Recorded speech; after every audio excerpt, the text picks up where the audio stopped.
할렐루야, 좋은 아침입니다. 오늘은 3월 17일 목요일입니다. 오늘도 말씀으로 하루를 여시는 여러분들의 삶 가운데 말씀을 통해 허락하시는 크고 놀라운 은혜와 평강이 함께 하시기를 기도하겠습니다. 오늘 우리에게 주시는 하나님의 말씀은 누가복음 22장 1절부터 13절까지 말씀입니다. 누가복음 22장 1절부터 13절까지 말씀, 우리 먼저 함께 말씀 보시고 또 함께 말씀 나누도록 하겠습니다. 6월절이라 하는 무교절이 다가오매 대제사장들과 서기관들이 예수를 무슨 방도로 죽일까 궁리하니 이는 그들이 백성을 두려워함이더라. 12 중에 하나인 가롯인이라 부르는 유다에게 사탄이 들어가니 이에 유다가 대제사장들과 성전 경비대장들에게 가서 예수를 넘겨줄 방도를 의논하매 그들이 기뻐하여 돈을 주기로 언약하는지라. 유다가 허락하고 예수를 무리가 없을 때에 넘겨줄 기회를 찾더라. 6월절 양을 잡을 무교절 날이 이른지라. 예수께서 베드로와 요한을 보내시며 이르시되 가서 우리를 위하여 6월절을 준비하여 우리로 먹게 하라. 이르시되 보라, 너희가 성내로 들어가면 물 한 동이를 가지고 가는 사람을 만나리니 그가 들어가는 집으로 따라 들어가서 그 집 주인에게 이르되 선생님이 내게 하는 말씀이 내가 내 제자들과 함께 6월절을 먹을 객실이 어디 있느냐 하시더라 하라. 그리하면 그가 자리를 마련한 큰 다락방을 보이리니 거기서 준비하라 하시니 그들이 나가 그 하신 말씀대로 만나 6월절을 준비하니라. 아멘. 아멘. 오늘 본문 말씀은 아마 말씀을 쭉 읽으시면서도 캐치를 하셨을 거예요.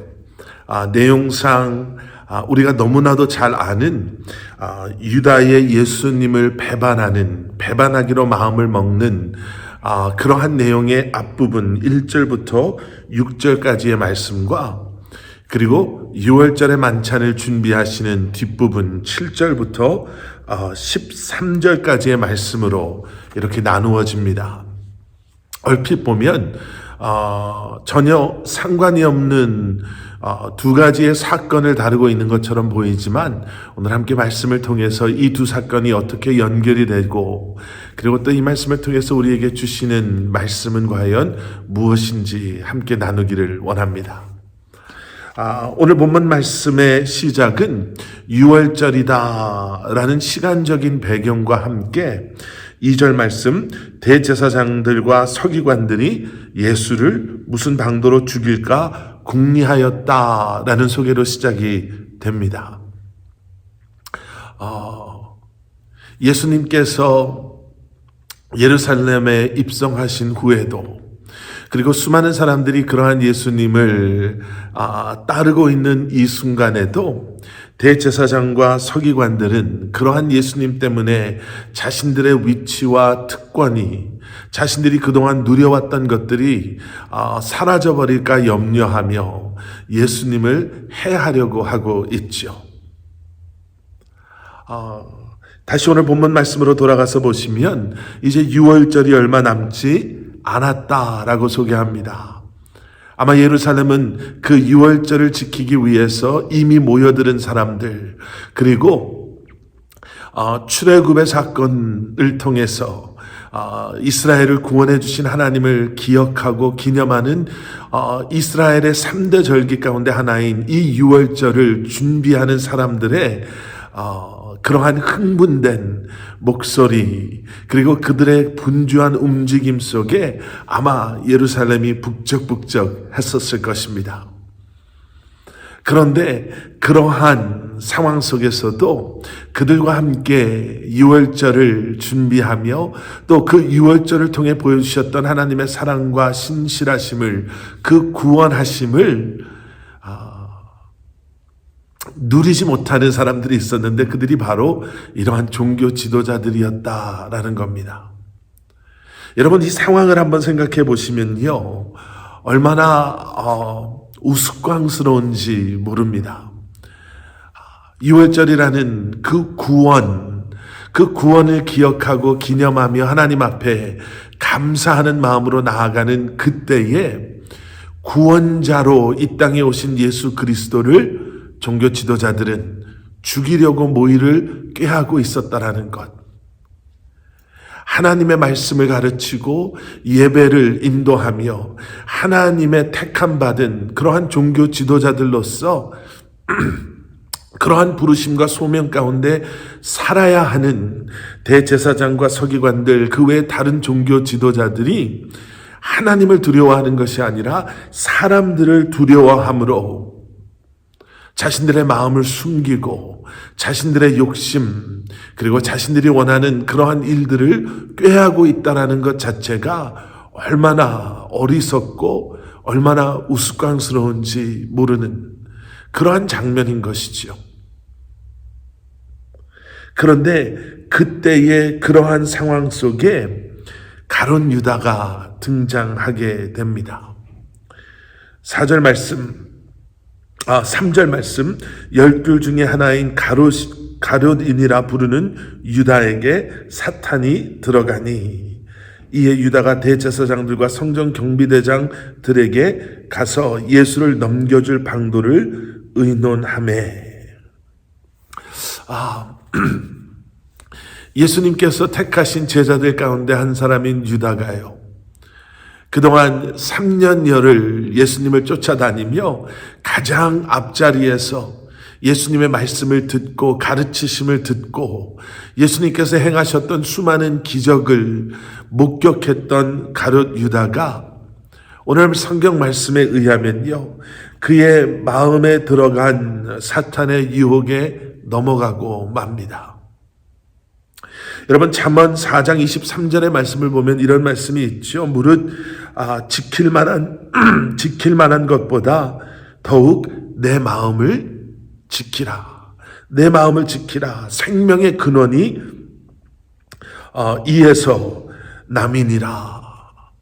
여러분, 우리의 생각과 우리의 마음을 지키는 것, 여러분, 그것은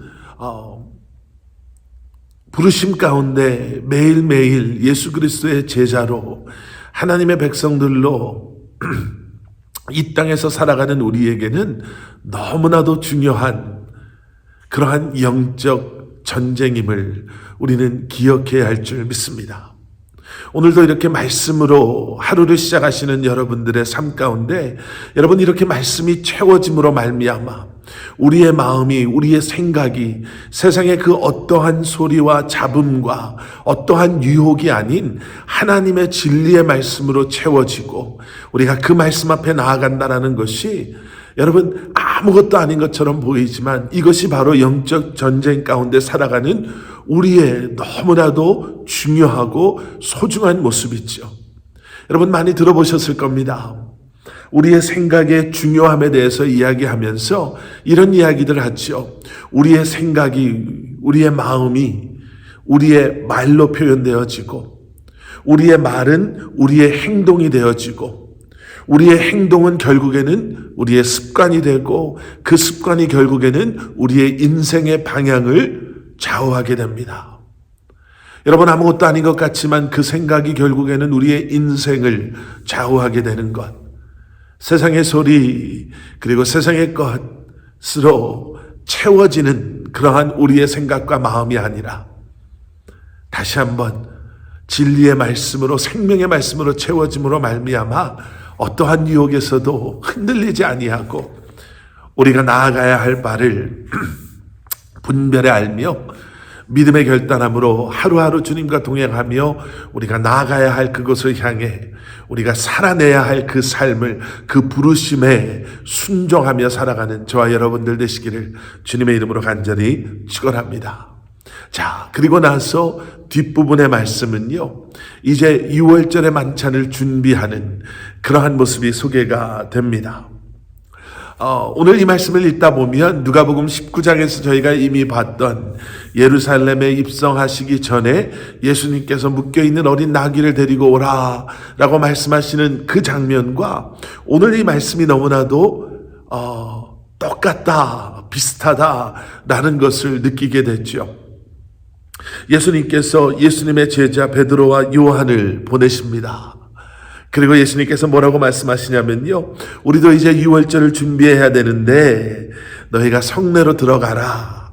거기에 들어가면 물 한 동이를 가지고 가는 사람을 만날 것이다. 여러분, 물 한 동이를 짊어지고 가는 사람, 그 당시를 살아보지 못해서 모르겠지만요, 우리 시대로 말하면 이런 표현 아닐까요? 셀폰을 가지고 통화하고 있는 사람을 보게 될 것이다. 뭐 이런 얘기. 뭐 선글라스를 끼고 하는 사람을 보게 될 것이다.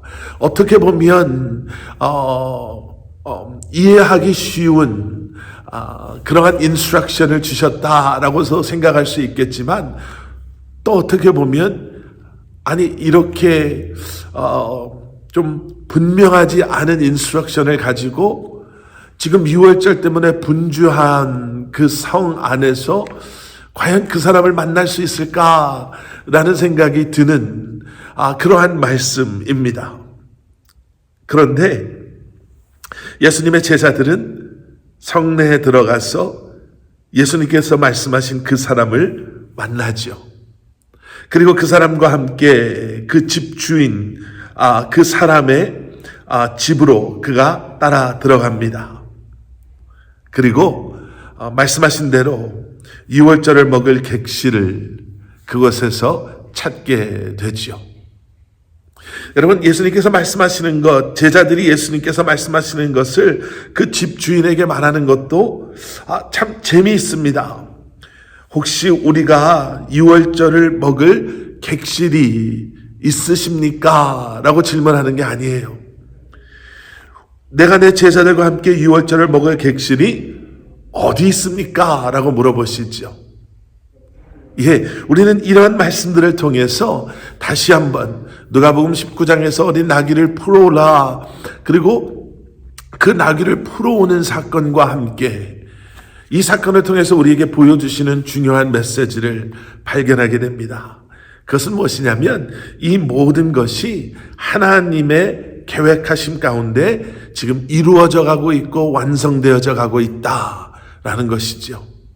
그저 우연히 이런 일들이 일어나는 것이 아니라 하나님께서는 이미 객실을 준비해 놓으셨고, 이미 그 주인의 마음을 준비해 놓으셨고, 이미 예수님의 제자들과 그 물 한 동이를 이고 가는 사람과의 만남을 준비해 놓으셨음을, 유다의 배반 때문에 지금 예수님께서 이런 어려움을 당하시는 게 아니라 종교 지도자들의 그러한 변한 마음 때문에 이러한 일들이 일어나는 것이 아니라, 우연히 이런 일들이 일어나는 것이 아니라 하나님의 섭리 가운데 이 모든 일들이 이루어져 가고 있음을 보여주고 계십니다.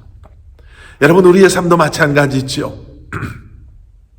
우연처럼 보여지는 것, 세상의 그러한 흐름 속에 어쩔 수 없이 받아들여야 하는 것처럼 보여질 수 있지만, 여러분, 택함받은 하나님의 백성들인 우리는 이 모든 것 속에서도 하나님의 계획하심이 이루어져 가고 있음을 기억함으로 아무리 어려운 상황 속에서도 실망하고 낙심하지 아니하고, 우리가 원하는 것들을 얻는 모든 것이 너무나도 순조롭게 이루어지는 그 순간에도 결코 자만하지 아니하고 교만한 마음을 품지 않아야 할 것입니다. 오늘 이 두 사건이 어떻게 연결이 되나, 여러분, 이렇게 한번 생각해 봤습니다. 물질의 눈이 어두워진 유다는 자신이 사랑한다라고 고백했던 예수님을 그렇게 배반해 버리죠. 그런데 베드로와 요한은 어쩌면 너무나도 말이 되지 않는 그러한 상황 속에서도 끝까지 순종함으로 하나님의 계획하심 가운데 이 모든 일이 이루어짐에 있어서 쓰임받는, 또 그 집주인도 마찬가지입니다.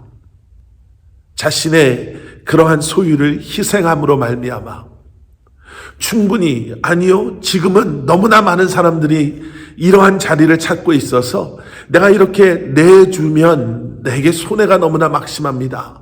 나는 이것을 다른 사람들에게 빌려줌으로 더 많은 이익을 얻을 수도 있습니다 라고 말하는 것이 아니라, 하나님의 계획하심 가운데 순종하고 희생함으로 말미암아 하나님의 예수 그리스도의 십자가를 향한 그러한 발걸음 가운데 그가 쓰임을 받고 그의 소유가 쓰임을 받는 은혜를 누리게 됐죠.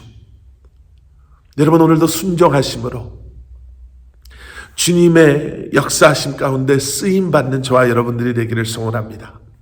순종과 희생을 통해 다시 한번 우리의 삶을 통해 하나님께서 계획하신 구원의 크고 놀라운 일들을 이루시기를 소원합니다. 우리 함께 기도하시겠습니다. 사랑의 아버지 하나님, 주님 감사합니다. 오늘도 주님의 부르심 가운데 순종함으로 나아가게 하셔서 다시 한번 귀하게 쓰임받는 저희들의 삶, 우리의 기업, 우리의 가정, 주님의 몸된 교회 되게 하여 주시옵소서. 우리의 생각이, 우리의 마음이 늘 주님께로 향하게 하시고 주님의 영으로 채워지게 하시고 말씀으로 채워지게 하시어서 다시 한번 이 땅에서 흔들리지 않는 믿음으로 이 한날을 주님의 영광을 위해 귀하게 쓰임받는 사랑하는 성도님들 되게 하여 주시옵소서. 예수 그리스도 이름 받들어 간절히 기도드렸사옵나이다. 아멘.